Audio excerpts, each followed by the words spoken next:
Welcome to Reels on the Rocks, the show where your host Whiskey and Sweet Tea discuss film from the unpretentious perspective. We kick off our third annual anime with Violet Evergarden the movie. We'll also touch on the Bud Light controversy, and Whiskey will pay the Oscar Piper. Don't forget to like, subscribe, hit that notification bell, and as always, please be advised that spoilers are ahead.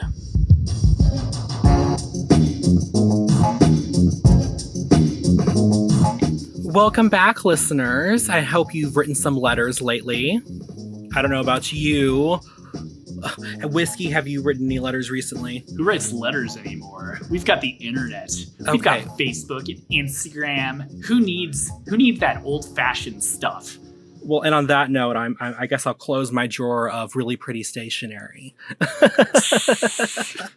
So we are back again for our, I think this is our third annual anime month. I think. Yeah, it is. It is. And this is going nowhere. How could we stop anime after our viral episode last year with all those sex perverts tuning into our Paprika episode? They're the Paprika adult film. Ooh, oh yes. Well, anime puts us on the map. Makes me wonder. I wonder if there's a Violet Evergarden movie that's it's different. Who knows? We'll see if this brings in the same viewer or listeners or whatever. But yeah, anime month round 3. Round 3. Because I was about to say, I think I looked back and I think we're actually our 4th year of doing this. This is our 3rd anime because we started it the 2nd year, but this is our 4th year of podcasting with all you listeners out there. If you're watching this on YouTube, press like if you've been with us since the beginning. Yeah, press like if you're one of the OG listeners. Right. So, as Whiskey said, man. We are here. It's my pick. So our major movie that we're talking about today is Violet Evergarden, the movie. So to get things started off, I think you're forgetting something, T. I think you're forgetting a big thing. There's a box in front of me. Okay. Yes. For anyone, for some reason, this is your first episode of the show. On the last episode, we went through our Oscar predictions, talked a bit about the winners and losers, old news, but basically we had kind of a little friendly competition going where we both predicted. Once the nominees were announced, we predicted who was going to win, and whoever got the most guesses right would get to punish the other. And T won. I tip my hat to T. But as my punishment, T sent me a mystery box of what you described as a Southern delicacy. Yes. And listeners, I got to tell you, I'm hungry. So let's crack this sucker open. I'll see what's going on. So I got my fancy knife, which you can't see because, we'll believe audio. It's fancy. I'm gonna assume it's made by the Swiss Army Company. No. It's like a hunting knife, but hopefully getting some good ASMR of me cutting it open. Right. All right. Oh, and there's a box. I heard you like boxes, so I put a box inside of a box. So cool. More ASMR of me cutting this. Don't cut myself. Also would like to apologize for anyone who listened to the last episode. That Jack and Black cocktail, if you are having a bad week, a bad year, your spouse left you, your kids won't talk to you, boy, will that cocktail drown your sorrows. I think I held it together for the episode, but my gosh, after we went off, that was like the drunkest I've been in a couple years. So, ooh. All right, cool. And now we got some fancy bubble wrap. Oh boy, what am I? Surprised it's actually a live pet. I'm just kidding. Yeah, right. Like it's pig's feet. That's oh my goodness. It leaked a little bit, so that's bad. Bad job, Amazon. Oh my goodness. How is it leaking? How is it like it's a glass jar? What did they do to this thing? Got a bit of a smoky aroma here. Now I'm just ripping at it like an animal. Are you still trying to unwrap it?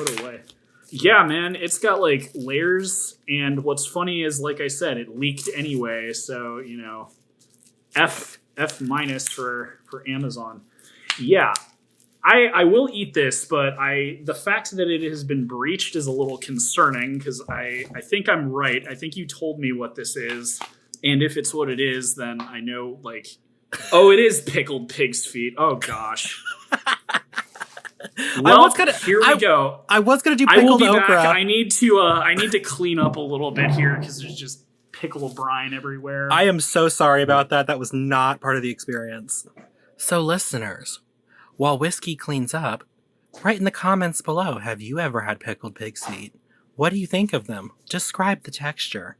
I am very, very apprehensive. Well, it's funny. I made a joke about it being pickled pig's feet, but as I'm opening it, like I said, there's like a smoky smell to it, and I was like, because I thought you sent me pickled okra. Mm-hmm. So I was thinking, oh, it's pickled okra, but why does it smell like bacon? It's bacon-flavored pickled okra. Again, sorry about the mess. That was not intentional. I wanted to save the opening, though, for the show. As long as the box didn't show up sopping. Okay, so now that I know what it is, I'm going to get this over with as soon as possible. I thought it was going to be something a little more vegetarian. Oh, gosh. So what we got is Herb's pickled pig's feet. I tried to get you Hormel. Bone-in pig's feet packed in artificially colored vinegar pickle. The sad news is, and hopefully I don't get sick, so with pickled things, and this is what got, you're familiar with the pink sauce. I don't know if you're familiar with the TikToker who makes pickles. Oh yeah, the pickle me everything lady. But so with pickles, they're safe, but once you open them, you break the seal. Can be So that's the thing. This is leaking. So I'm gonna be a good sport, and I'm going to eat one. But I'm going to tell you, I will give you an out, because if it was leaking, I really don't want you to get sick. So if you don't feel comfortable, you don't have to. You just have to smell it and swish it around in your hands. OT, you underestimate what I will do for our listeners' entertainment. For clout. Oh God! And also, if for anyone who's never had these, it's in a bright red brine. Oh my God, this is gross. Okay, just one bite. Just one bite. Oh my God. Oh my God. I hate that it's bone-in too. I didn't know that. That was not my intention either. There's two kinds on there, and I was trying to get you Hormel, because at least I've heard of them. I'm looking for a fleshy bit, but it's mostly bony. Okay. I think he's biting it. Oh. Well. Oh my God, that's gross. So it's not. You should have had your spit bucket next to you. Oh my God. Had I known. So it's not activating my gag reflex. Part of that is I'm not a picky eater, so that's probably, disappointing to all the people who were hoping I would throw up on this episode who were I didn't think you'd Well, I don't even know. Did you even say, because I was Jack blacked out. But I don't know if you said what you were doing last episode. Yeah, anyone who was expecting me to puke, not going to happen. But yeah, that is disgusting. Also, I don't know, man. I've never had pig's feet, period. But there wasn't a lot of. It felt like it was mostly bone. You know what I mean? I actually think. I think this would be really good, barbecued, in a smoker. Because then the meat would just fall off and it wouldn't matter. They say it's cured, I guess, but I don't know. I feel like you'd have to do a lot of scraping with your teeth to get this off. So, not the most disgusting thing I've ever eaten, but not a fan. And I'm gonna wash that down. I'll just go ahead and say what I'm drinking. It's anime. So I'm doing what I did last year and doing sake. So I got Hakushika, Fresh and Light, Junmai Namachozo, which I don't think I got last year. I should have written down what I got last year. Who knows? Maybe I'll get the same thing. But it's a Namachozo, which means you got to have it chilled. It's like a white sake. Oh, and that's a million times better. I'm gonna throw this jar in the trash. Yes, I figured you would. Oh, whiskey. Oh, whiskey. That was fun. And I'm back. Any new listeners? I mean, it's a punishment. It will motivate me next year to not get as many Oscars wrong. All I will say is, Amazon should probably do a better job if they're handling food products. Because, like I said, I'm not a pickle expert, but I think that's not good if it's open. So Well, if I was eagerly awaiting my pig's feet, and I opened it only to have the brine get all over my fingers, and I'm not able to, for all I know, I'm rightfully throwing it out, which would suck if I actually wanted the pig's feet, because then that's a waste of pig's feet. So, make sure to put that in your Amazon review of the products when they, when they email you. Well, first, really quick, describe the texture. Not the grossest thing I ate. As I said, if it was like barbecued, if it was slow cooked, I actually think it might have been good. I think pickled meat is gross, period. It could be anything. I just don't think pickled meat's very good, whether it's fish or whatever. Like, that's a funny thing. For the longest time, I thought I didn't like tuna fish because when I was a kid, I knew it came from a can and stuff. Only until I started eating sushi did I realize, oh, tuna's good. It's just when it's in a can, it's disgusting. So, I had a roommate one time, and we used to do like one day a week, we'd make dinner for everybody. And so I think his first night he made tuna noodle casserole, and the other two of us were like, ew, what is this? This is so gross. See, that I can, no, same thing. Like I had an ex-girlfriend who really liked tuna melts. That I haven't had tuna noodle casserole, but I think that could be good. Like, fresh out of the can, like, it's safe to eat. But man, it's like eating cat food. That stuff's so gross. But I can see, like, if you make it into a casserole or if you make it into like a grilled cheesy sandwich, okay, I'm down. Probably the same thing with the pig's feet. If I like chopped some of that up and put it in a skillet with some stuff, I'm sure it would taste a lot better. We'll say the red brine makes it worse. I wish it was like a normal looking pickle brine. The bright red looked so gross. It just looks like blood. Well, I thought the horror fan in you would appreciate the red brine. Yeah, I mean, hey, maybe in the future when we talk about Texas Chainsaw, I'll bring up the head cheese that they're always talking about in that God, movie. My brother, he makes the best head cheese. Oh my God, I was in Amish country once with my grandparents, and they had head cheese there, and I was just like, why is this cheese staring at me? Well, thank you for being a good sport. No worries. Full disclosure, I hate pickled pig's punishment. Decent punishment. And now I've tried a new food, and even though I didn't like it, I am a fan of trying new things. So if anyone asks me if I've ever had pickled pig's feet, I can grimace and say yes. Yeah. I mean, I don't like them because to me it's really squishy and gelatinous and weird. But that's what happens when you pickle meat, But, it could be worse. It could have been, Pride-themed pickled pig's feet. Oh, how dare you. Are my pickled pig's feet woke? Did you wokeify my pickled pig's feet? That voice, though. I went down to my Applebee's and I ordered some pickled pig's feet. And I looked that waitress straight in the eye and I said, baby girl, was this pig gay? And she said, no, sir. No, sir. This pig was born and raised in Mississippi, went to church on Sundays. This ain't no gay pig.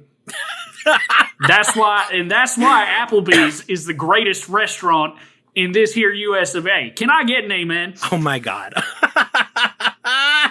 Thank you for listening to my insensitive impression. Hi to all my family from Kentucky. Anyway,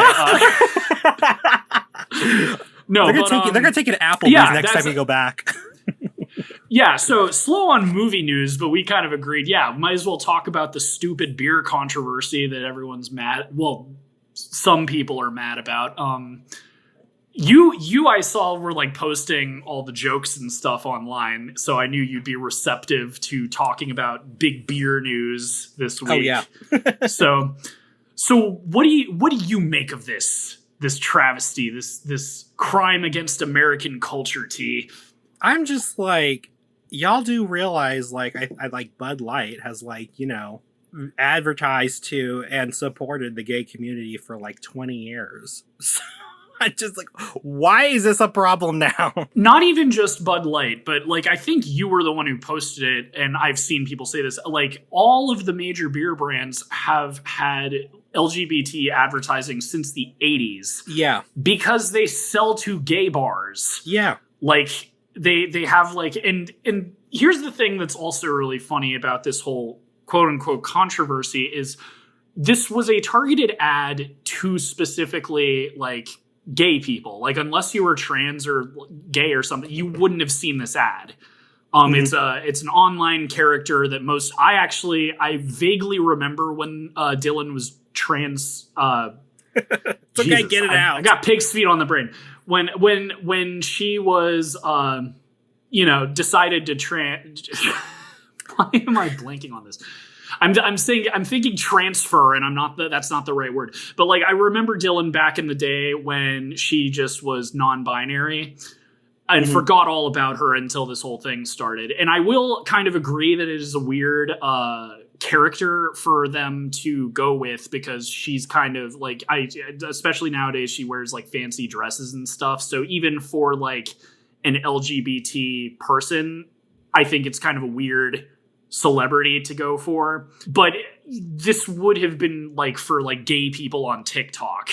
The only reason any of these people even know about this is because people like Tucker Carlson and stuff like heard about it and decided to be like, hey, look at this thing that's going to make you angry. Does it make you angry? It makes me angry. Let's get angry about it. Right. Did you see the thing I sent you? The ultra right beer? Oh man, that they wanted to launch an ultra right beer, like in response, basically. Well, did you read the article I sent you and stuff? No. So this is a grift. If you are dumb enough to pay this person for a pre-order, you deserve what's coming to you, regardless of your politics. Like, so this guy, he made a Kickstarter. He's calling it Ultra Right Beer. He has a video, which I'm sure you can find. It's one of the funniest things ever, where he's just like taking all these jabs at Bud Light and stuff. And basically, it's like you can so not only is he fundraising, but he's also like to fundraise, you can pre-order a 6-pack of the beer. The pre-order is like $30. So $30 for a 6-pack of beer. It better be the best beer of your life, because otherwise that is the stupidest way to throw away money. Right. Well, and people like me, there's no beer. This is a grift. You make us a video, you send it to the people who are most angry about this, and then you take their money and never have to give it back. Because you can be like, oh, there was issues. We couldn't find a factory, and like, it's not coming out. And even if it is, you overpaid for it, and there's no way that it's going to be like better. And as you said, all of these companies, like, it's advertising. And frankly, they're probably making more money now that the outrage is out there. It's reminding me of like the Nike situation years ago, where they, Colin Kaepernick did a commercial with them and a bunch of people decided to burn their shoes. And it's like, oh, okay, they already have your money, but okay. Exactly. And then they'll even be before here that, they will be here in 3 months. You decide you made a mistake and you buy more. There was the Keurig thing before that. And hey, I'll even jump the political line, and most recently, like, leftist people wanting to boycott that new Harry Potter game. It's like, man, I was so into that game. It's well, and that's the thing. It's like it's really, I didn't get it. I understand if you don't want to get it, but like, I'm sorry that that IP is a juggernaut. It's just going to print money no matter what. Yeah. So, it's anytime there's like some massive boycott of a product, it just kind of makes everybody who's angry look kind of foolish. But this one was especially funny because, again, it's the only reason any of these people heard about this brand partnership is because of pundits trying to make people angry. Like, This was like a TikTok ad directed at people in their like 20s, and most likely, like, if you like watched like gay stuff, like, so you wouldn't have known about it anyway. But me, I'm unfazed because Bud Light sucked before the end, and it's gonna suck no matter what. But hey, next month, for anyone who's wanting to listen to the show, it's Pride Month, so maybe I'll just slum it with some Bud Light as a little joke. We'll see. Well, I just think it's funny. I was just reading the article you just sent me, but my favorite part of this is the title, where it says conservative dad launches new anti-woke beer after blasting Anheuser-Busch for using mentally deranged freak Dylan Mulvaney to market perversion to little children. On what planet are your children drinking beer? Yeah. Again, like I tried to find the video, like his little ad that he made. Did send that to you because it is the funniest thing ever.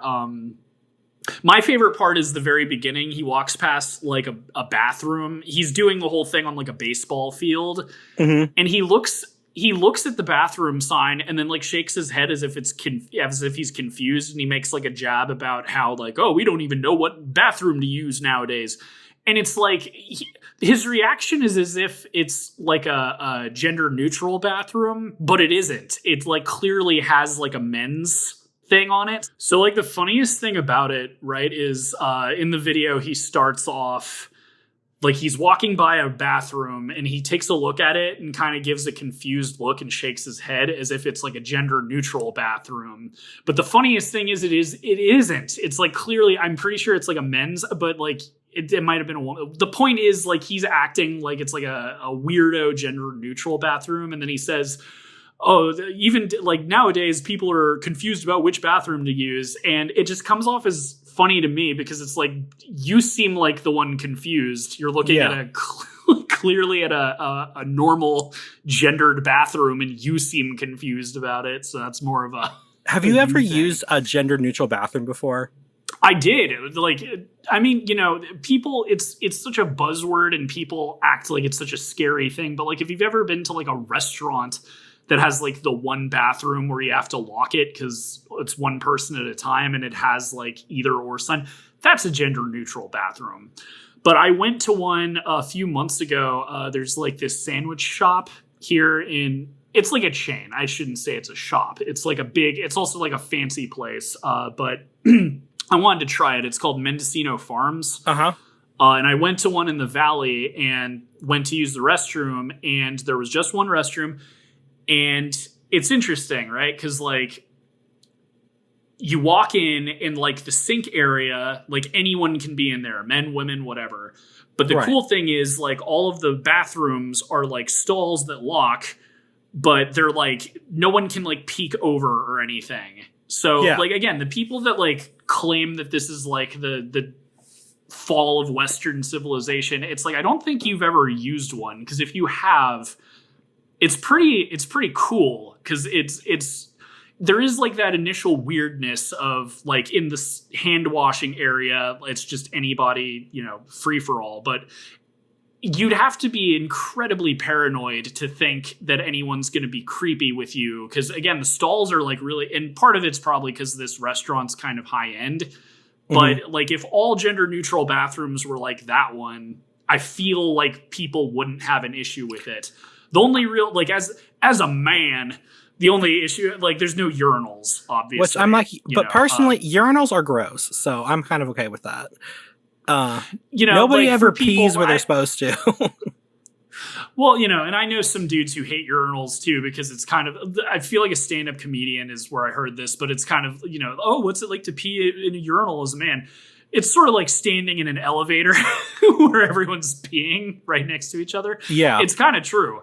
So I don't know, like if you're the type who it doesn't bother you, and just the quick efficiency of going in, using the urinal and leaving really quickly, like, you're not going to get that.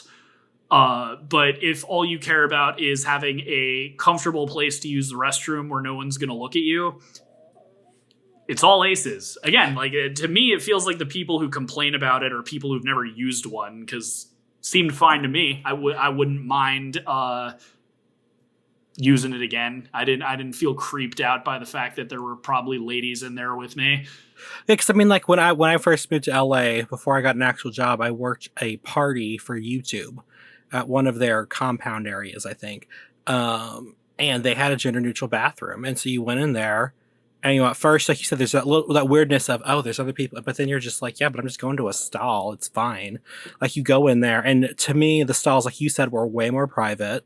And then you left, and then you'd wash your hands. There'd be some girl washing her hands beside you. And it's just like, it is like the most non-threatening environment ever. And I actually think it kind of works too, because it encourages both sexes to wash their hands and clean up after themselves. Well, it's so weird too, because people they're like, oh, I don't hate gay people or anything. It's like, well, then why are you assuming? And this is the other thing too. Like, you think having like a trans woman in the men's bathroom, like creeps are men as well. Creeps are, just having someone who doesn't identify with their gender doesn't mean they're going to be like pervy in the bathroom. I remember when I was younger and I'd have to go to the bathroom and I was out with my mom. So I'd go into the men's room, and anytime somebody would come in or leave, she would yell into the bathroom, "Are you okay?"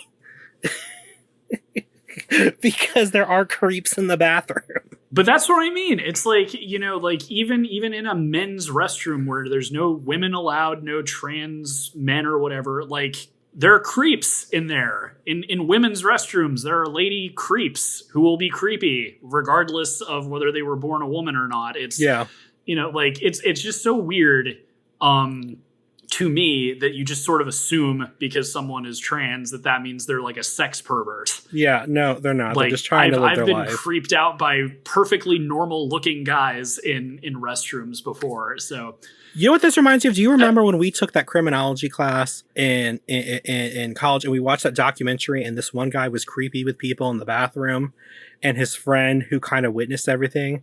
Well, I didn't say anything because we were in honors English together. And I was just like, what? I love how his excuse was they were in honors English together. I don't even remember that, but I mean, geez, that was years ago. But yeah, like the beer thing is just extra funny to me because it's like, personally, you're telling on yourself if your favorite brand is Bud Light anyway. Like, that for men, that's like the basic bitch drink. Like, your favorite beer, really? And as I said, like, when we started this. In 2019, they sold, in June, they sold rainbow bottles, like, at the store. So, like, don't even, like, pretend like this is some new thing. Well, and as I said earlier, too, like, they've been doing this since the 80s. Like, I thought it was you. Maybe it wasn't you, but I saw, like, there were ads with, like, rainbow bottles from decades ago. That was me. That was me. Yeah, so, again, it's like... And this goes back to, like, we've talked about this with movies and stuff too. These people act like it's new. It's not new. Everyone likes, everything's woke now. First off, most of these people can't even define what they mean by woke, because if they did, they'd basically be telling on themselves, like, it means not being racist. Minorities or gay people in my stuff. Yeah. Yeah. So, whatever. You don't like gay stuff. Fair enough. But again, this ad wasn't meant for you, and you wouldn't have seen it if it wasn't for people trying to make you angry, pointing at it and going, look at this thing that wasn't meant for you. Although I will also say, on the flip side of that, there was, I saw someone else talking about this, and apparently, like, the marketing executive or whatever for Bud Light, I think it was like an interview with her or something, and I will say she did not make herself look very intelligent when they asked why they decided to have Dylan be like the face of this ad thing. Like, it was just, inclusivity. And it's like, it's Bud Light, lady. The ad doesn't offend me, but it does kind of, it's like, what were you trying to do? Because I don't really think having Dylan drink Bud Light and say, oh my God, I love Bud. Like, I don't think it's really going to bring in a younger, gayer audience, or, not audience, but you know what I mean. Also, whose image was really bothered by that campaign? Bud Light or Dylan's? I mean, I think it's more Dylan's because he had to say that he liked Bud Light. So, I'm sorry. Okay. How dare you? I know. How dare you? Sorry. No. But anyway, likes Bud Light. She said, I think in the aftermath of all this, it's like, yeah, I don't really drink Bud Light, but I mean, what are you gonna do when someone gives you a bunch of money to say? It's, again, like, even as the straight cis white male of this show, as I said, if you like Bud Light, fair enough, but it is kind of the basic bitch beer of men. Like, especially nowadays, there's all sorts of crazy microbreweries. Like, you can go to a local brewery and get something that's like got 30% alcohol in it, and it has like a much more like flavor to it. Like, Bud Light is what like frat boys drink before a football game. Right. No one drinks it for the flavor or anything. And what's funniest about all of this, I didn't even realize. Well, it's kind of goes without saying, Bud Light is the number one beer in the country. And a lot of people are saying like, oh, they're losing so much money. No, they're not. They're not. They're losing a little bit, but in the grand scheme, if you like look at the graph for like 30 years or something, it's like nothing. And it's going to bounce back in a while. Like, people have the attention spans of goldfish these days. In 2 weeks, people aren't even going to remember that this happened. Yeah. Well, speaking of drinks and preferences for what they're drinking, I will announce what I'm drinking, since you did mention during the pig's feet fiasco that you were... I've been washing my mouth out. That's why I announced it early. But yes, what are you... So what are you having? I'm having a Violet Royale, which is Prosecco and a liqueur that comes from Europe called Creme de Violette. So it's a liqueur that's flavored with violet flowers. I guess I think they said like in France and stuff, violet is like a common flavor. Like how we, if you were to like get like, I don't think it's Lifesavers, but like say, for example, like Lifesavers, you have your basic flavors, strawberry, coconut, whatever. Well, they would have like a violet one in there too, because it's just a common flavor over there. Hard candy's common, flavors. They also include violet. So over in Europe, violet is a common flavor, which I didn't know. So I'm having, I guess it's technically imported liqueur, and you pour it in a champagne flute, and you top it off with Prosecco, and it is quite tasty. I would imagine so. I didn't know violet was a flavor in Europe either. It kind of like, it reminds me of like rose water. Mm-hmm. Just the sound of it. Does it have like a very floral taste to it, or? So there were two types of liqueur I could have gotten. The one that I got is like the OG, I believe. It's made by somebody called Rothman and Winter, and it has like a little bit of a floral taste to it, but not like so floral. Like, if you ever have like stuff that has like lavender in it, it can like very quickly taste like soap. Like, it's nothing like that. Like I don't feel like... and same with rosewater, to be honest. I've always tried to be into it. Like, I love the smell of it, but anytime I've had like Turkish Delight or like any rosewater flavored like candy, it tastes like soap to me. Right? Like this to me, like this doesn't taste like soap. Like it has like it's definitely, I can get a flavor of like what violets smell like, if that makes sense. But I'm not like, oh my God, what is this? Like, some of the other people for one of the cheaper brands said, oh my God, this tastes awful. I guess people will sometimes mix vanilla into their batches to make it more palatable, but this is supposed to be the OG. It's not mixed with anything, and it's actually really good. So I'm very excited. And I guess that there's a famous cocktail called an Aviator, and the prime ingredient in that, or the key ingredient in that, is creme de violette. So that's a thing. I was going to do that, and I texted you and asked about gin topics, but then that would have become a very expensive cocktail, so I just went with this instead. But it's very tasty. Of course, I did it because our heroine's name is Violet, and it is. It's a very nice deep purple color too. It's delicious. Sounds delicious. So, getting to the topic at hand, Violet Evergarden, the movie. So Violet Evergarden. Right, just that name though. It's I don't know. It just tastes, I don't know. It's the word, the name has a flavor to it, and it's delicious. So this is your first time experiencing anything in the Violet Evergarden universe, I assume. Yes. Well, I'm going to let you like get into the metrics of the movie and stuff. But so it sounds like you are a fan of the series as well. I am. Yes. Okay. Well, Well, I'll let you get into the metrics before I say anything. Okay, so we have Violet Evergarden, the movie. It was released in 2020. It's adapted from Violet Evergarden. Oh my god, I think I said Violet Evergreen. Violet Evergarden, the movie, was released in 2020. Adapted from Violet Evergarden, a Japanese light novel by Kana Akatsuki, and it was illustrated by Akiko Takase. And I do apologize because I feel like I'm not going to pronounce a bunch of these names right. It was directed by Tachi Ishidate, written by Reiko Yoshida. I did look into their background, and they did write the short films that became Digimon the movie. It was animated by... That is interesting. That is crazy. What a weird connection. It was animated by Kyoto Animation. The music was by Evan Call. I did not find a budget for this posted anywhere.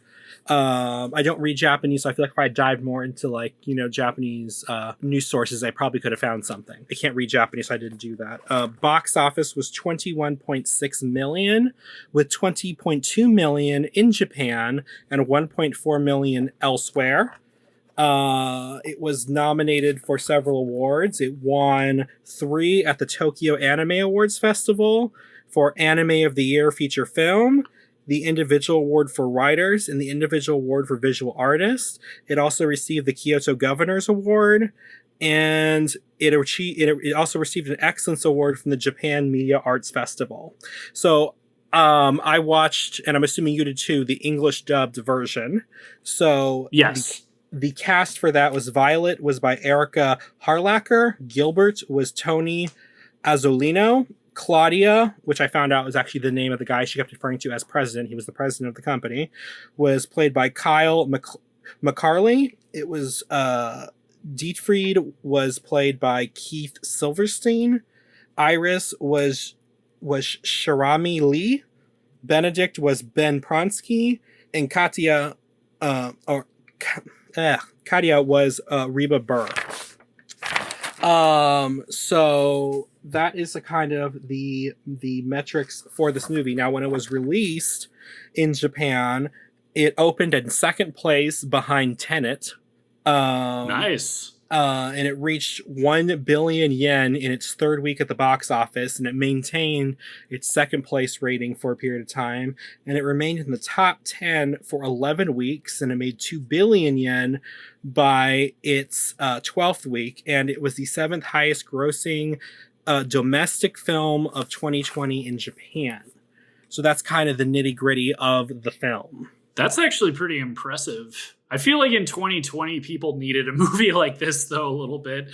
2020 was a very emotional time for a lot of people. I'm surprised Japan was stricter about COVID restrictions than we were, so I'm kind of surprised people even were able to see it in theaters, unless maybe this is streaming revenue or something. I mean, the interesting thing is this is a Netflix movie, the series too is a Netflix. I was surprised to see that, but well, to be fair, this is licensed by Netflix.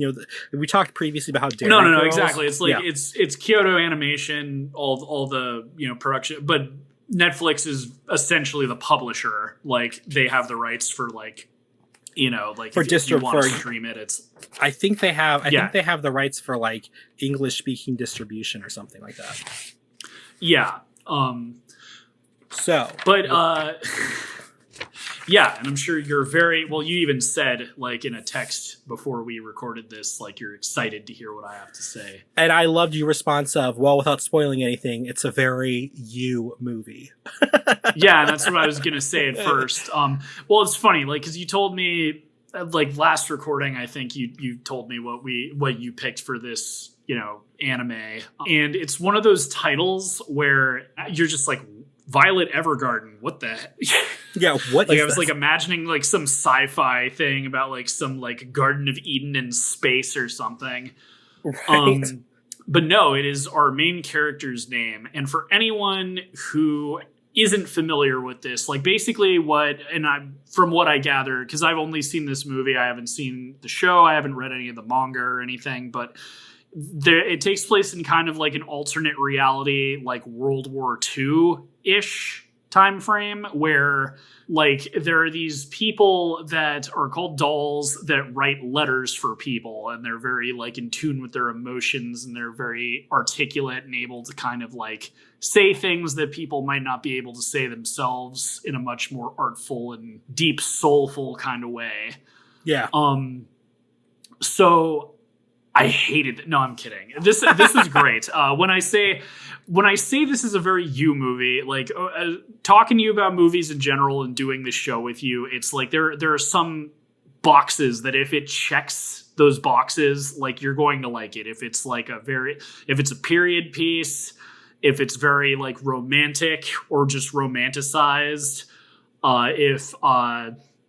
if it's very like fanciful and kind of you like even her name, Violet Evergarden, like that's a very, very much a character I could see you being into. So like and it's one of those two, because I went into this blind. I did not know what it was about, never seen the anime, never read the manga. Mm-hmm. So like once I got around to understanding what the story was about, then I was like, oh, of course this is something T would be into. But it's good. I do have some criticisms, but mostly it's front loaded. Like, so when I watched this, the opening is this great little, this girl's grandmother has died. She's like very sad, and she hears about how when her grandmother was a little girl, like up until for 20 years, I don't know if it was like from her birth until she was 20 or from a certain age until another certain age, but for 20 years, her mother, so this girl's great-grandmother, hired a doll to write letters for every year that her grandmother was alive and to be delivered on her birthday. Yeah.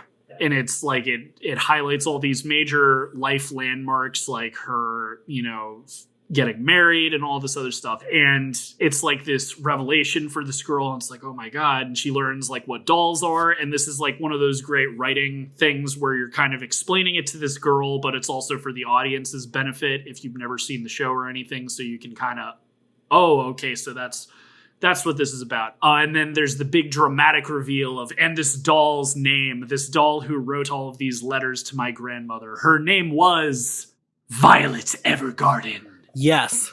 And that's it's such an anime thing, not even just with this show. Like, you see this with like anime fans, or weebs as they're called on the internet, how they're so theatrical the way they talk, and a lot of it comes from the anime they watch. And it's the same in this. Anytime they say her name, Violet Evergarden, it's in such a dramatic way. Violet Evergarden. Yes.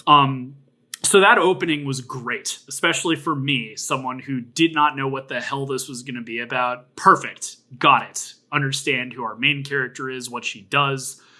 Was a little confused on a few things. My biggest criticism for this is that it is very slow in the way that it is structured from the beginning. Right after that, I began to think for a while that this was just a collection of scenes from the show.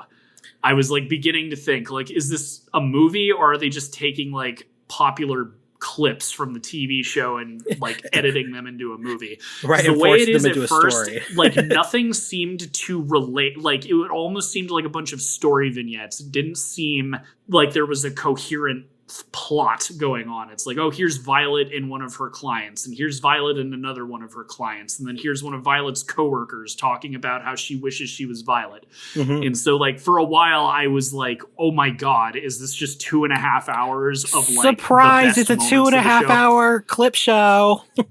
And that, yeah, so I was panicking a little bit, being like, well, like, oh my God, like this, I'd rather watch the show at this point. But no, it takes a while, but once it gets into it, all of the storylines kind of coalesce. I do think there's some stuff that could have been edited out for it not to be 2.5 hours. Mm-hmm. And then also, like, I think that opening scene before the main titles of the movie were great at making me understand what this was about. But one thing that was so strange, and you're a fan of this property, so maybe you can explain. I thought for a while that Violet was a robot. I thought that all dolls were robots because the way they describe her. Another thing about Violet, for anyone who's not familiar, is that before she was a doll, she was a soldier. She, during this fake World War II, whatever you want to call it kind of reminds me of World War II, so that's what it feels like and anyway. the town that they're in is kind of I always call like a fictionalized version of Paris. Yeah. No, it's got big European vibes. But like when she is a little girl, they keep referring to her as a weapon. And then like you find out that she lost both of her arms in the war. And so she's got like robotic arms. But before that was explained to me, like just the way they just dehumanized her as a child and like having robot arm. I thought like, oh, are dolls robots? Also like the way her, like in the opening bit about the girl's grandmother, the way her parents described dolls, like they called it like an invention. And I was like, so it's like a typewriter that like writes itself. Oh no, they're people. Oh, okay. But she's got robotic arms. So like there's a little bit of just not being super clear. By the end of the movie, I understood everything. I understood that she was like a child soldier and she lost her arms and all this other stuff. But it does like a good job of introducing and a bad job at the same time, because I was a little bit confused for at least the first hour. By the time the ball started rolling, I understood everything, but I just thought that was weird. And I guess I'll like, for the sake of conversation, why are they referring to like a 12-year-old girl as a weapon? Is that elaborated on more in the show? I thought that was very weird. Yeah, so she was found during one of the battles as a nameless and almost mute, basically orphan, and she was essentially trained to be. And there are some parts of the show that do confuse me, but from my understanding, she was essentially trained to be kind of like this almost like this. Oh, it's best to describe it. Did you see Firefly? Yeah, the series. So she's kind of like we've talked about this. We've talked about this before. I know it's one of your all-time favorites. I like it quite a bit. It's one of those where it's like it's hard for me to get super into it because it's only a season long. But yes, I have seen Firefly. She's basically River. She was basically trained to be this super soldier who. Gotcha. And there's scenes of this like in the original show. And that's such a weird thing. It's not just with this anime. That's such a thing with anime, is having little girls be like ruthless. you'll see like an anime with like there's like these mechanical people that are like ruthless killing machines, and then they're like modeled to look like 12-year-old kids. Yeah. So it's like so weird, but from my understanding, it's explained a lot more in the manga or the novels. Okay. But on the show, they hint at a lot of stuff. One of the things they hint at is that she was essentially developed to be this super soldier, and she's found on a battlefield somewhere by Gilbert, the guy that they're looking for on the island in this movie, and he basically becomes her mentor, basically like kind of like a father to her almost. But because for sure, and I got that much from the movie. I thought it was weird how, and they never really elaborate. Again, that's an aspect I feel like was kind of for fans. Because again, for me, who's never seen any of this, I was like, "Why are you referring to a child as a super weapon?" Yeah. Well, now and that's part of the reason I thought she was a robot. Because again, it's like, oh, she's meant for killing, and then it's like she's got mechanical arms. I'm like, oh, okay, she's a Terminator. I gotcha. No, but no, the arms are because she. Oh yeah, they say it in the movie. Yeah, she lost both of her arms. They said she lost them in the. I got it. As I said, by the end of the movie, I understood everything. It takes a while. You really got to let it like marinate in your mind. But that was like something that I still didn't understand by the end, was like, why is a child being referred to as basically like an unstoppable killing machine? Like I assumed maybe she was trained at a young age or something, but they never really elaborated on that. And it sounds like they elaborated on in the show, but I as a flaw of the film, I feel like that's something they could have touched on a little more. Yeah. So I wouldn't be like. And I do feel like there were some scenes in the film that I made sure before I watched it for the podcast that I went back and, because this is my first time watching the movie personally, but I went back and made sure I rewatched the series so that I would have, everything fresh in my mind. And I'm glad that they did, that I did, because I do feel like you said, that they do depend on you to be a fan a little bit to pick up on certain things that are happening. Like, for example, the opening that you appreciated where they're talking about the girl and her grandmother, that her great grandmother, had this arranged. That's actually an episode of the original show. And if I had been smart, which I wasn't, I would have sent you that episode to watch also. Yeah. Well, see, that's the thing. I could have, the series is only like 12 episodes long. After I watched the movie, I fished through Netflix to see all of the stuff they had and be like, okay, where does this movie fit in with the overall narrative? And I figured it out. Basically, like the movie's kind of like the end, it like the final episode, more or less, because before the movie, like, she never meets up with her mentor. Like, that's kind of the climax of this movie. And so, like, at least from my understanding, I didn't watch any episodes, but just like looking around, looking at episode descriptions, it's episodic. Every episode is like a different client that she has, but she's, always hoping that she'll reunite with her mentor. And, that seems kind of like the final, and especially with the way the film ends with them kind of living happily ever after, like, that seems like this is like, as far as the movie goes, this is like the last episode, the biggest, most bombastic, finally she's reunited and they can be together and love each other and all that. Right. But yeah, and that was another thing I feel like is a missed opportunity, because again, like, that opening scene before the title started, I thought was a really strong way to suck me in. And then, like, that could have been a really good framing device for the story, is this girl trying to learn more about Violet and learning different parts of her life story. Mm-hmm. And that character only comes back like 2 other times, one halfway through the movie and one at the end. And like I said, especially if you're trying to make this be like a thing that stands on its own without you being attached to the series or anything, I feel like that, and I didn't even know that was an episode of the show, but I feel like if that had been the way that, kind of like Citizen Kane, right? Where you got the guy who's like investigating all these parts of like Kane's life and stuff. I feel like if they had gone that way, where it's like she goes to the museum and she learns about one client that Violet had that led her to something else, that would have been like a really strong backbone for the story to stand on. And it also would have helped it not feel like a bunch of disjointed parts of the TV show or the anime.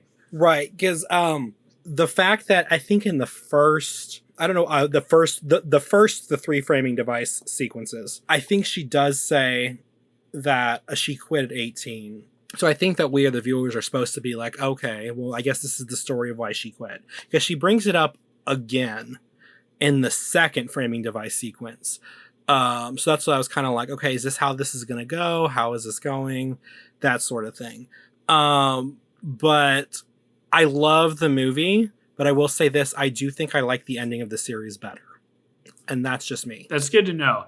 And that's also kind of interesting, because so for me, as I say, I had some problems kind of going into it. But by the end, I feel like, especially if you're the sort of person that's really into like emotional stories, the payoff is so worth the 2.5 hour runtime.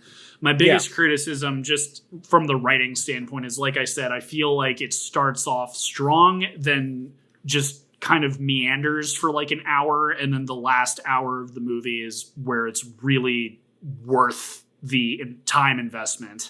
Right. So that's my biggest criticism, is like, rein it in, explain a little bit better, and also have kind of a better framing device for the story. But my God, that, the ending, this movie wins the Almost Made Whiskey Cry award. The bit with one of the side plots in this is with a little boy with a terminal illness.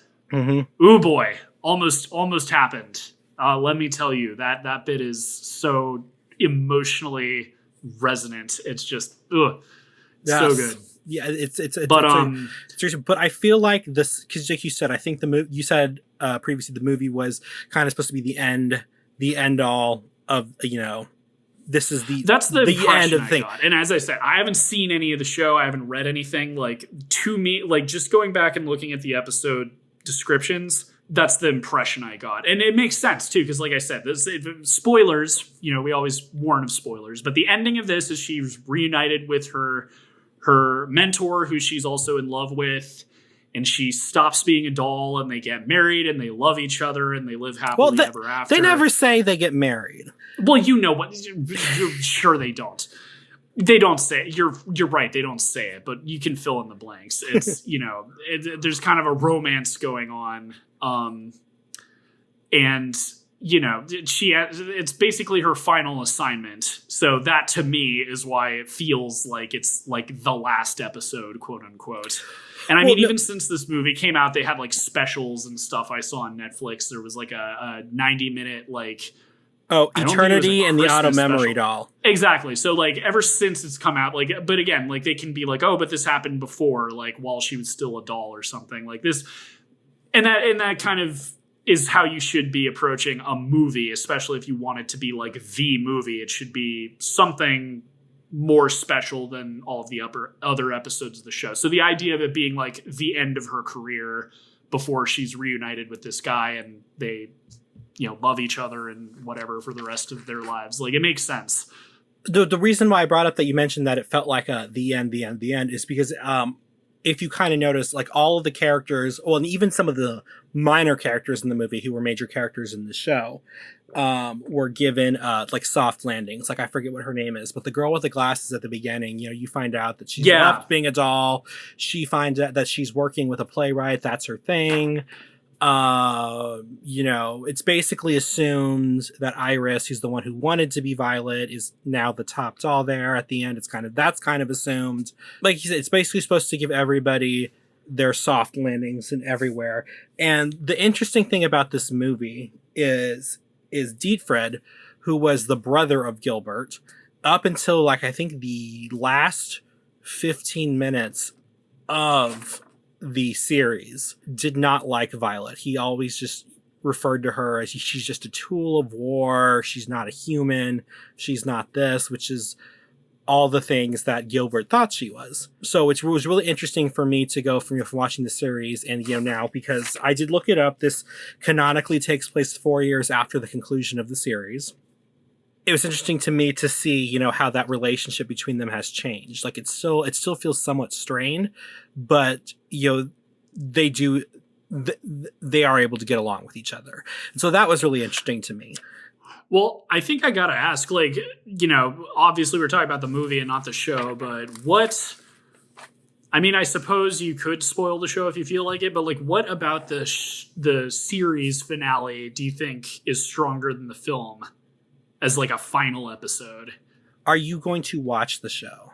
Honestly, maybe, but probably not. Like, well, I have very little free time these days. So as far as like going out of my way to watch a new series, even though it's only 12 episodes long, probably not. But it's also, I'm a big believer. I don't think I've ever talked about this on the show. Like, I do try and avoid spoilers, but my philosophy is that if it is good, a story is only as good as how well it is told. You can learn what happens in a story, and it won't be as effective as someone who's telling the story well. Right. Like, a perfect example from my own life is like, I knew the story of Hearts of Darkness. I never had to read it in school, but like Apocalypse Now is one of my favorite movies. So like, I was very familiar with Heart of Darkness.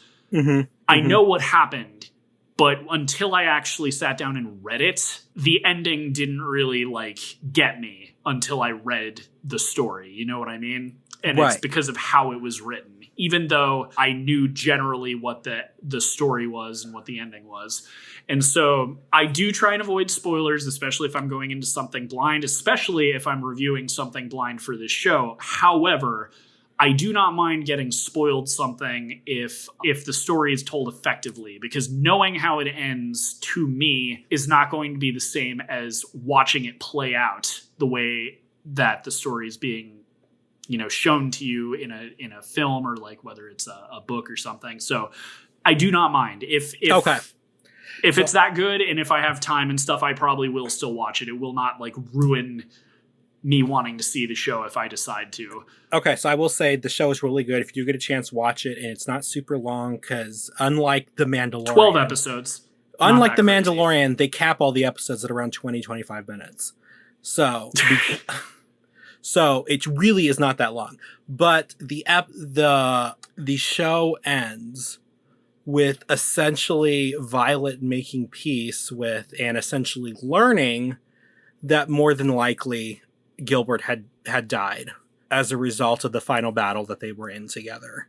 And they even have like a gravesite for him. And that makes sense because she's visiting the grave in the movie. This movie must have had so many women screeching in the movie theaters when they find out he's alive.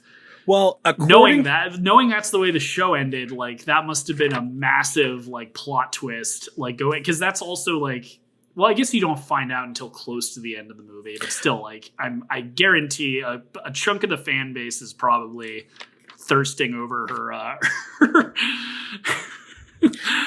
Gilbert. So finding out, oh my God, he's alive.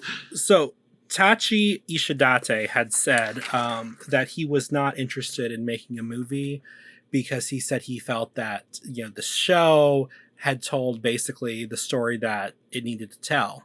But he did say he did read the script, which was written by Reiko Yoshida, and he was so moved by the script that he decided it was okay if Gilbert lives.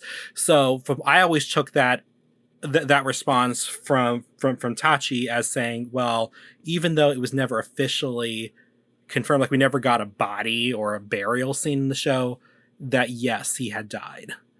And to me, the fact that he had passed away and she was moving on with her life in civil service, essentially helping other people process their emotions, because the whole show is her learning how to essentially feel and learning what emotions are, because as a super soldier, she didn't have any of that. I thought that was more powerful. I mean, you know, there's always that part of you that secretly wants them to get to you know, find each other and everything. But I felt like that ending was much more powerful. Especially with I feel that with Dietfried coming to terms with the fact that no, she was not just a weapon of war. She's a human being who feels and has emotions and things like that. I just feel like the movie is still very good in my opinion, and I still have I have some flaws with it also that I'll touch on, but I do feel like I do like the way the series ends as an ending better.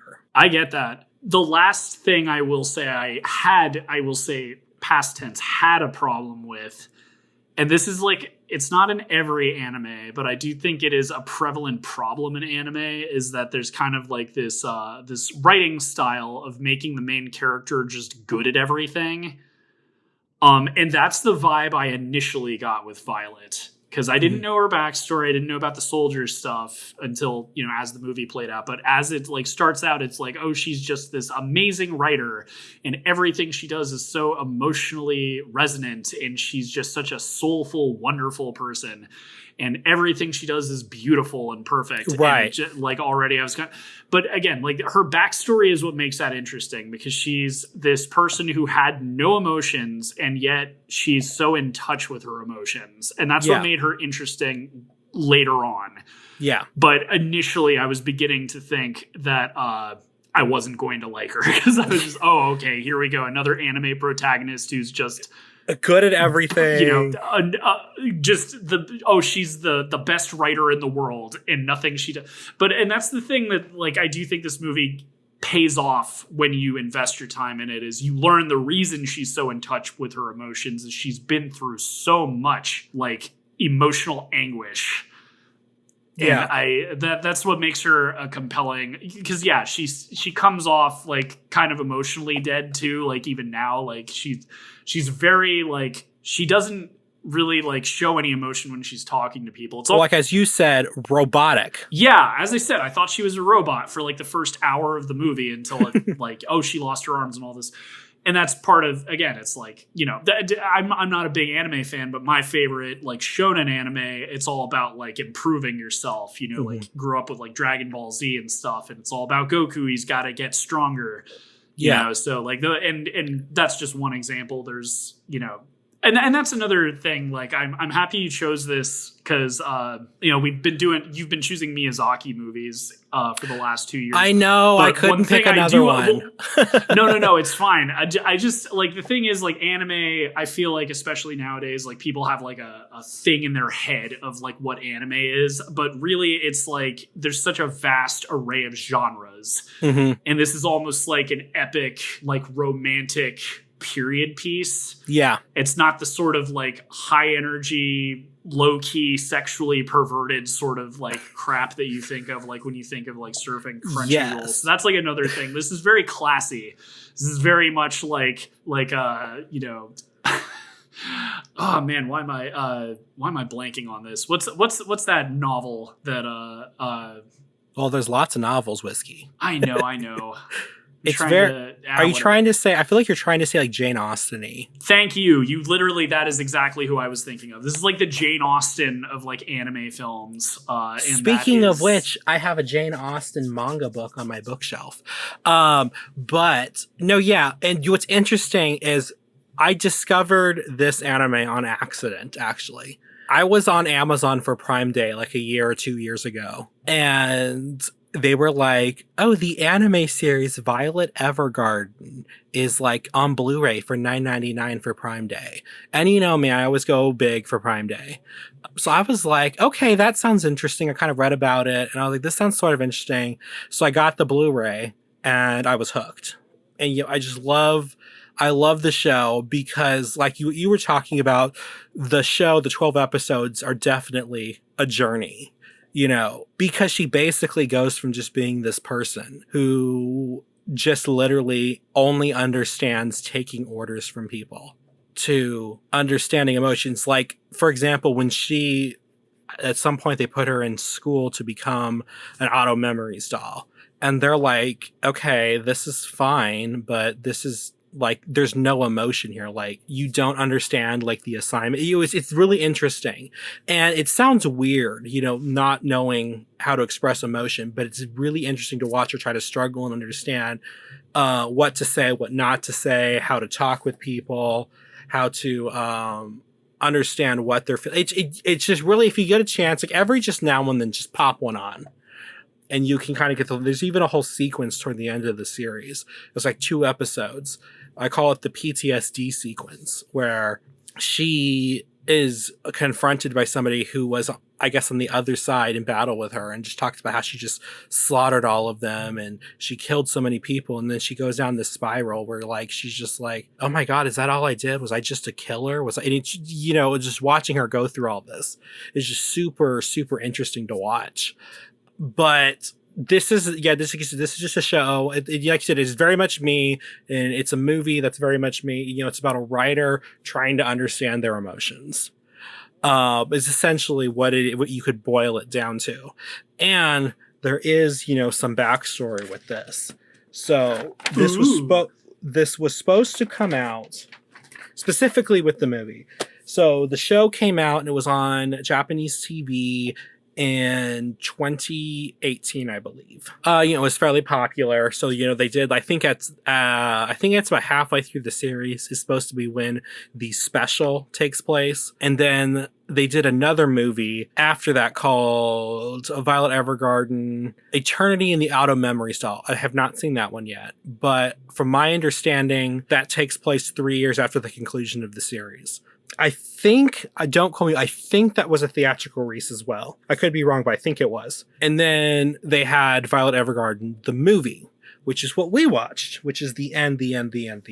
So the movie was supposed to come out in, let me see, I have it down here. It was supposed to be released in January 2020, but it was pushed to April. And I don't know if you remember this. I remember this because and I'm pulling up my notes here, on July 18th, 2019, Kyoto Animation was hit by an arson attack. Yep, I do remember that. This guy walked in. Not because I lived there, but because not as much as you, but I do follow some true crime, and I remember some people talking about, like, after the fact. I like when it happened, I was not aware of it, but since it happened, I've seen some people cover it on like YouTube and stuff, so I am aware of it. But yeah, this guy just walks into the studios and just claims they plagiarized it, throws gasoline everywhere, and lights it on fire. And he even threw gasoline on people. He said that he wrote Violet Evergarden. This is the show that he thought that they plagiarized. Is it? Is this the show he thought they No, plagiarized? I'm asking you. Like, I couldn't. No. He claimed I don't know what it was. That would have been wild if this was, because again, like, I don't think I've seen anything else by Kyoto Animation. So for a second I was like, wait a second, this is what he said that they plagiarized. No, like and that's the other funny thing. Like, as I said, when I watch like the true crime things, it's like, oh, Kyoto Animations was hit, and I'm like, I don't know if I know anything by them. So now I do, but yeah. So basically, by the end of it, 36 people had died. And the sad part is, most people in fires die from smoke inhalation. Most of the people who died burned to death because of how quickly the fire spread. So it was quite sad. And it is like one of the deadliest massacres in Japan since the end of World War I. And it's the first one to have occurred, according to Wikipedia, occurred at a studio associated with an entertainment company in the animation industry. Do you know what he thinks that they plagiarized? So, again, according to Wikipedia, it says he is accused of ripping off or plagiarizing his novels. In spite of this, they said there's no record of anyone submitting his work to their annual writing contest. Subsequently, they reviewed they had received a novel from this person, but it did not pass the first stage assessment and was forgotten. And its contents were confirmed to have no similarities to any of their published works. Oh, it says, it was later revealed that Aoba, which was the attacker, believed that a scene about buying discounted meat in the 5th episode of Tsurne was similar to one in a novel he had submitted. I mean, he's an arsonist, but what a nut! Well, he is not even like plagiarizing his whole thing. Just the worst part, the sad part, not the worst, I guess the sad part is that all these people died and he survived. Which, you think about like universal karma, that just doesn't seem fair.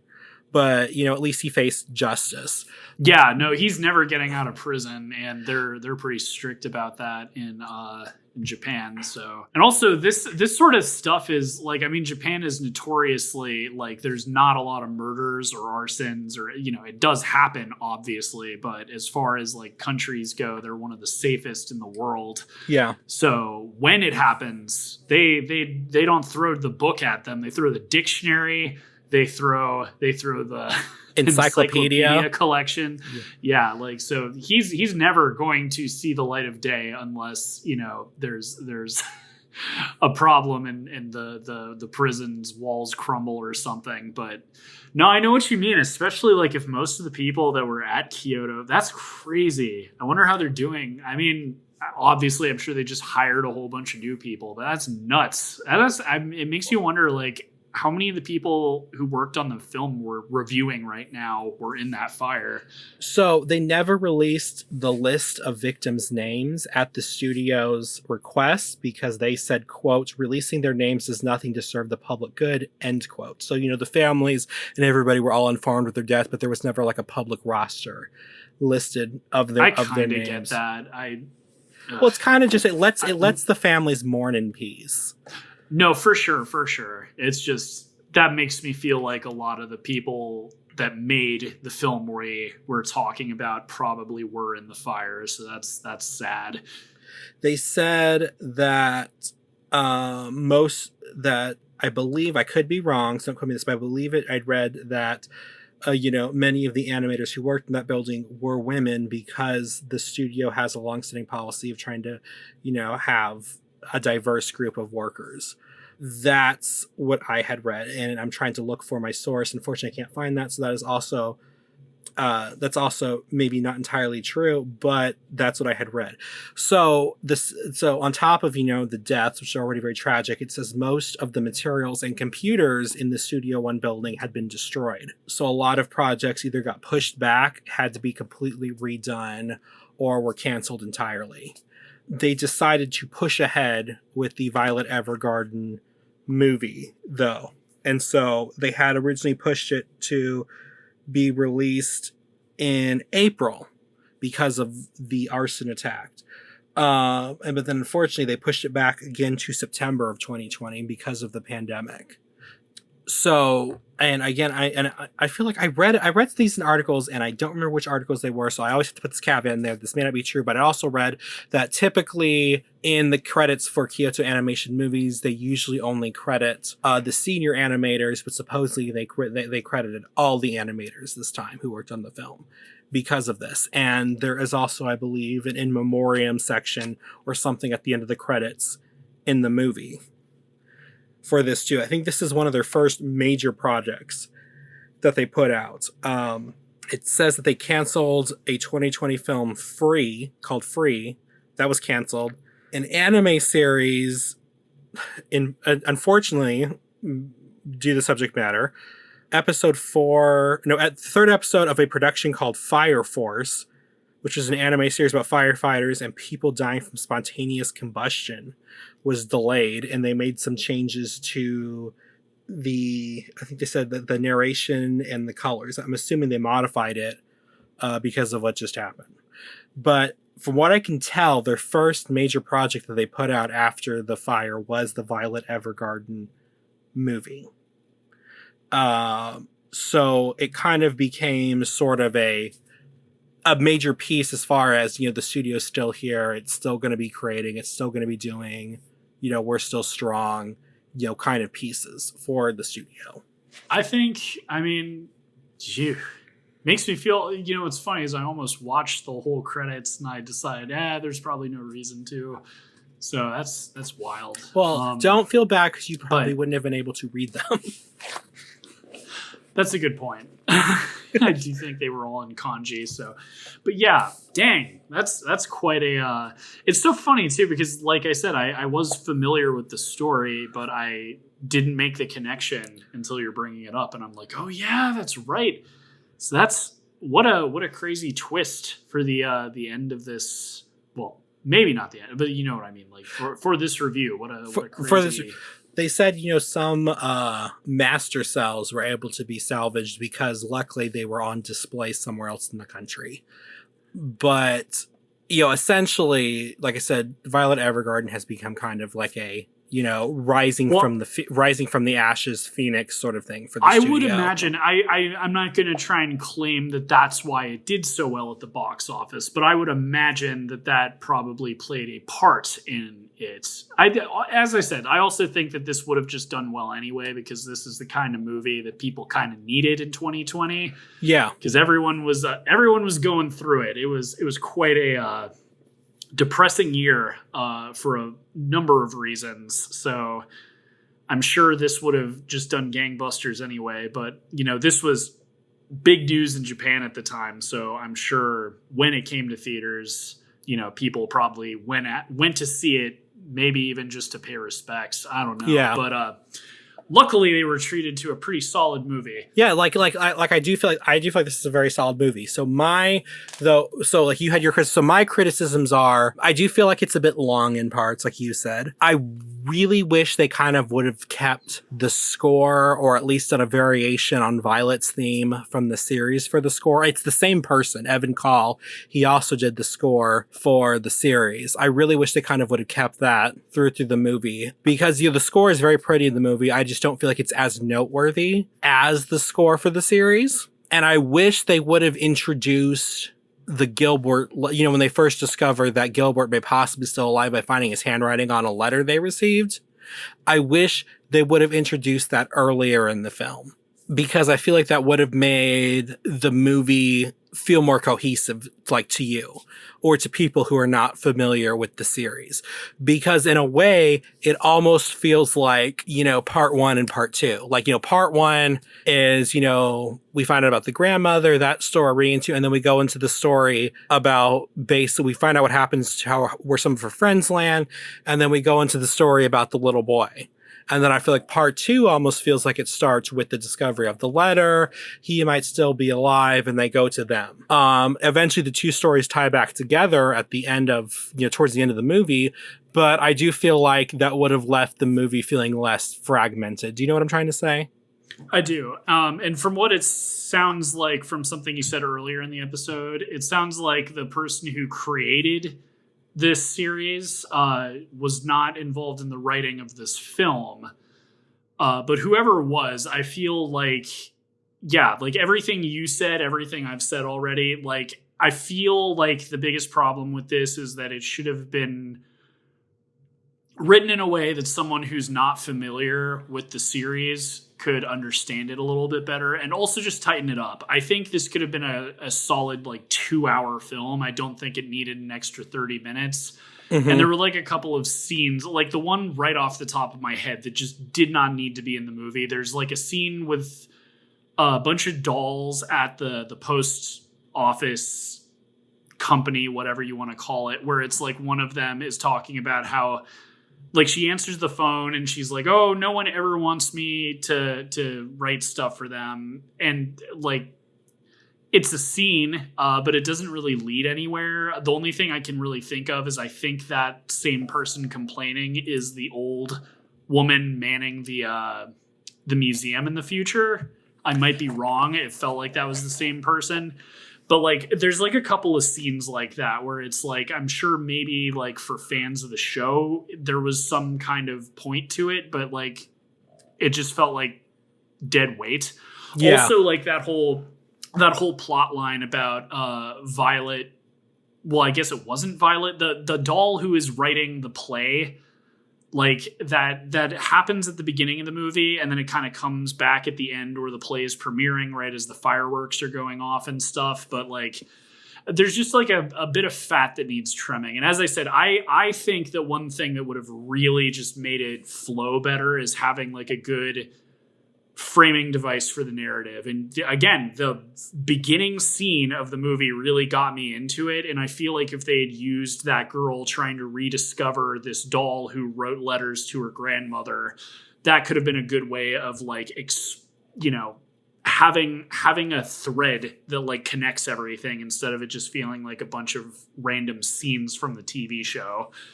Yeah, I agree. I do feel like the first thing you mentioned though is, I think, because they were trying to bring into why dolls were going to become, unnecessary in the future. They're trying to talk about the invention of the phone is really what that scene was about. But there was definitely some fat that could be trimmed. I think her name is Erica. I could be wrong. I forget. The girl with the glass at the beginning with her play. I think that was just in there so that we could find out what her soft landing was. But, I was almost it was so unnecessary for the plot of the actual movie that I do think that could have been, something that was cut. Yeah. But, but overall, I mean, this is a good movie. The score is just majestic. It's so good. The music's really good. Animation's solid, but I mean, these days, especially in the anime industry, what animation isn't solid? They did a pretty good job of having 3D backgrounds with 2D characters. There was some pretty cool, and that's the thing. A lot of this is very understated. I feel especially on this show, we've covered a lot of very bombastic anime movies. Even with your picks, they've been Miyazaki, which when you think of Miyazaki, it's just kinetic energy, very whimsical and yet just flowing with motion. And this is a very quiet movie. It's one where I feel the animation's good, but it's super understated because there's not a lot of movement, but at the same time it's very good.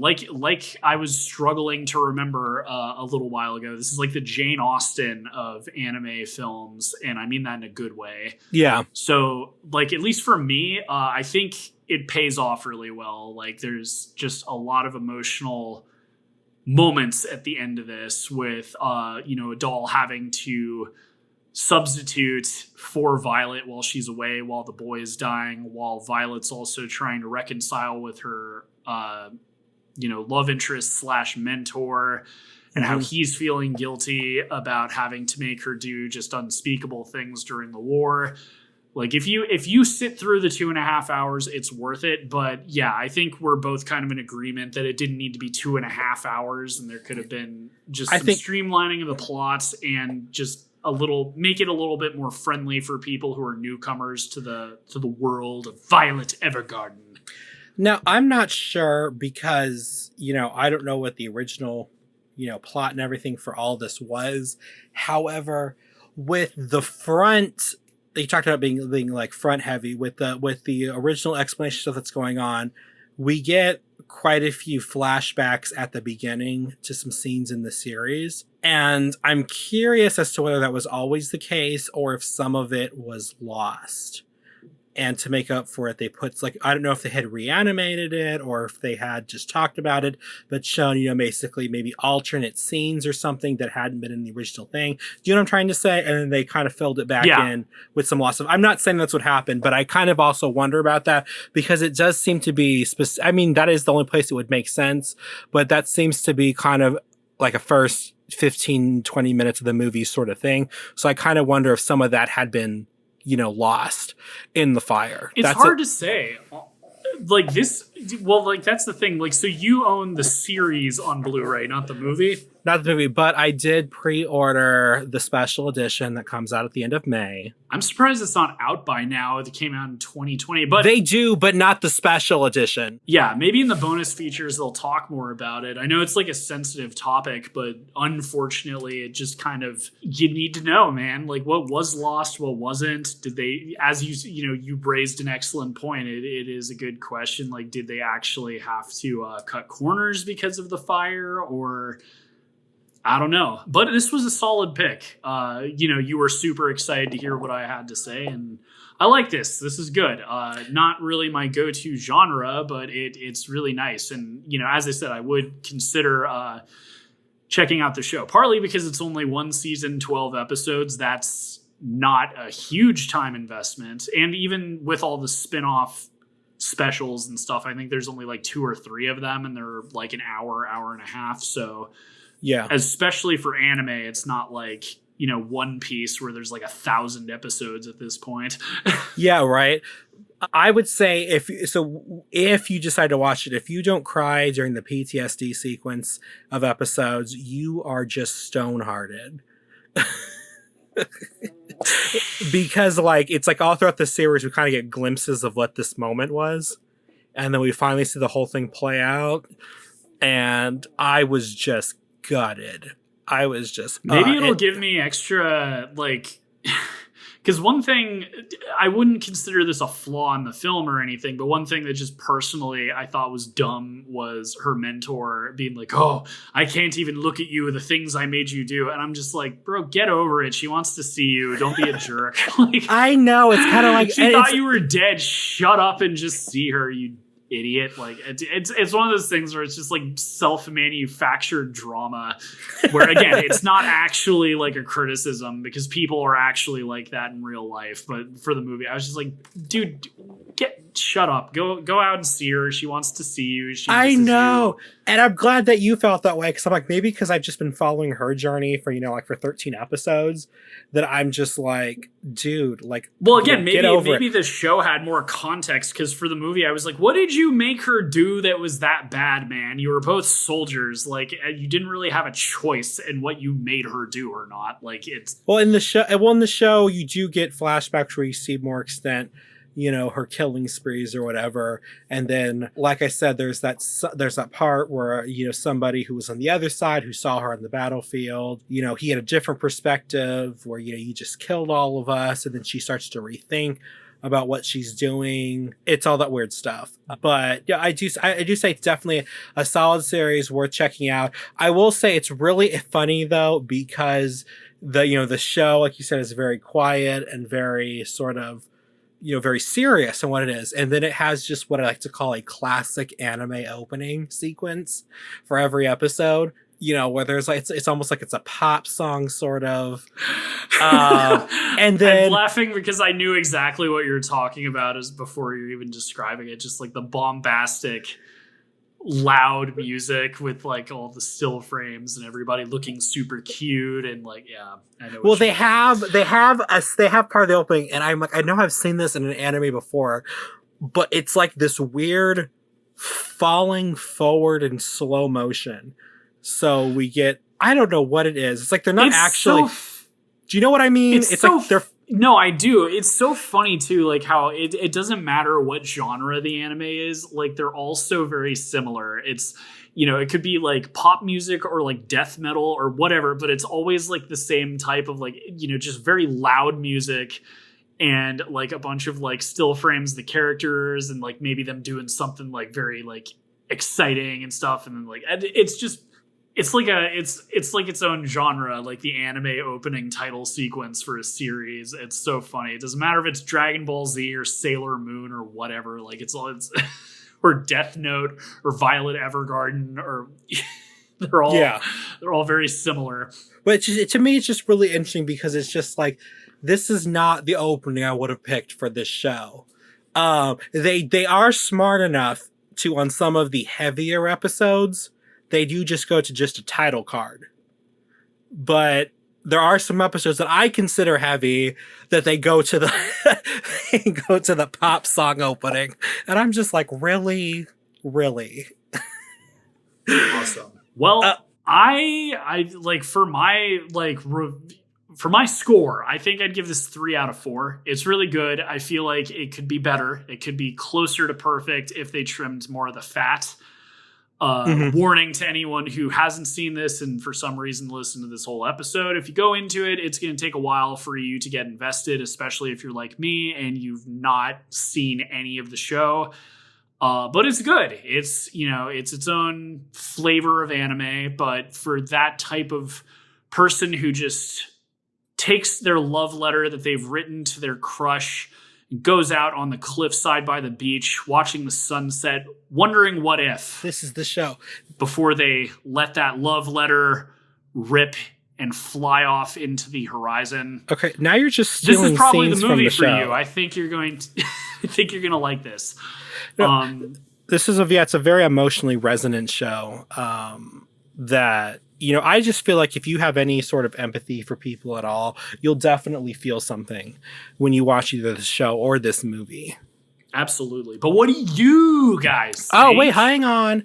I'm giving it 3 out of 4 too. And I'm saying 3 out of 4 instead of like 3.5. And the reason why is I feel like I'd rewatch the show more than I would the movie. But it's not like the character's like super different or something in either one. I just feel like I like the show better, and maybe it's because I like the ending of the show better. But which is weird because I like happy endings. But as you were gonna say, what do you think? What do you guys think? Are you fans of Violet Evergarden? Have we ruined your favorite show? Let us know down in the comments if you're listening to this on YouTube. And if you're listening to this on anything else, Spotify, Apple Podcasts, very sorry. I guess we'll go ahead and say that. You told me right before recording that due to some technical difficulties, our entire year so far has disappeared off of everything. So we're going to be working on re-uploading that.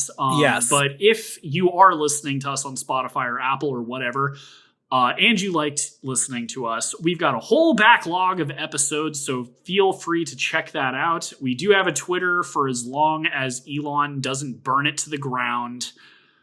And yeah, hopefully feel free to recommend stuff for us to review. We've got another anime classic coming next time. Yeah, most definitely. And yeah, this has been Whiskey. And this has been Sweet Tea. Keeping it Kino. And suck it, Scorsese. Or actually, better yet, Scorsese, why don't you eat some pig's feet? Ooh. How dare you? How dare you, T? He's Jewish. It's... Oh. Wait, I thought he was Catholic this whole time. You just threatened a famous director with a hate crime. Just kidding. I thought he was Catholic. Now I gotta look this up. Well, anyway, talk to you, or, this is not a phone call with our listeners. See you guys later. Bye.